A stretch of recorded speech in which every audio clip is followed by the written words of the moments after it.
Chapter 6, Mishnah 3. The Mishnah continues to discuss the Tumah status of foods available for purchase.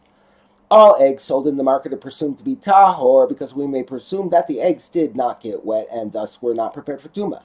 The exception is eggs sold by merchants of liquids, i.e. people who also sell one of the 7 liquids that cause hechsher.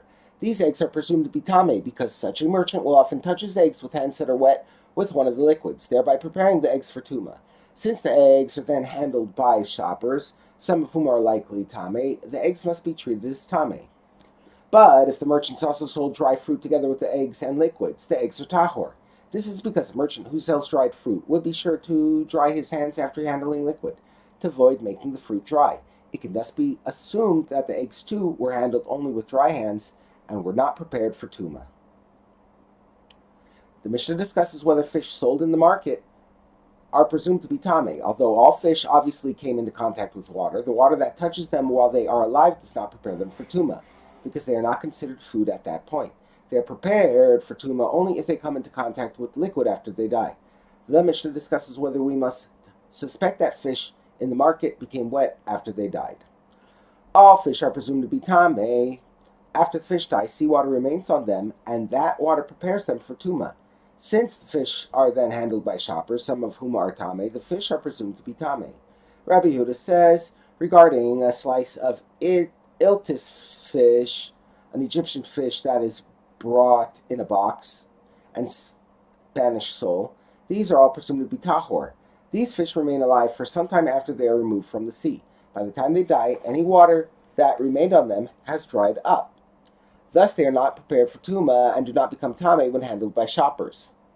All fish brine, i.e. juice that comes out of fish when it is salted, is presumed to be tameh.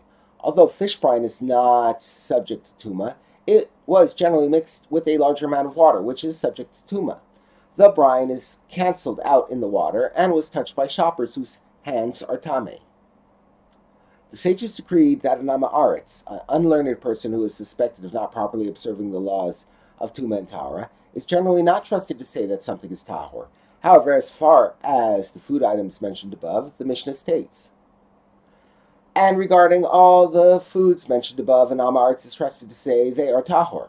Although an Amaretz is not generally trusted when it comes to matters of Tumah and Tahara, he is believed to say that his eggs, fruit, or brine were never prepared for Tumah, and thus remain tahor even though they were handled by shoppers.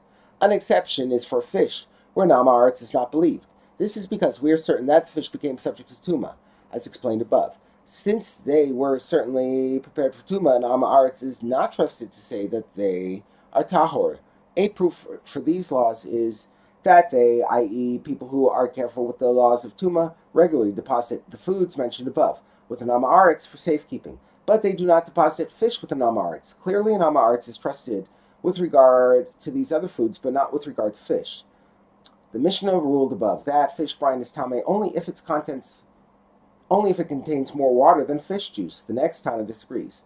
Rabbi Eliezer ben Yaakov says concerning tahor fish brine, into which any amount of water fell, it is tameh. According to Rabbi Eliezer ben Yaakov, water is not cancelled out by brine. Thus, if brine contains any water, the mixture can become tameh because of the water, which is subject to Tumah.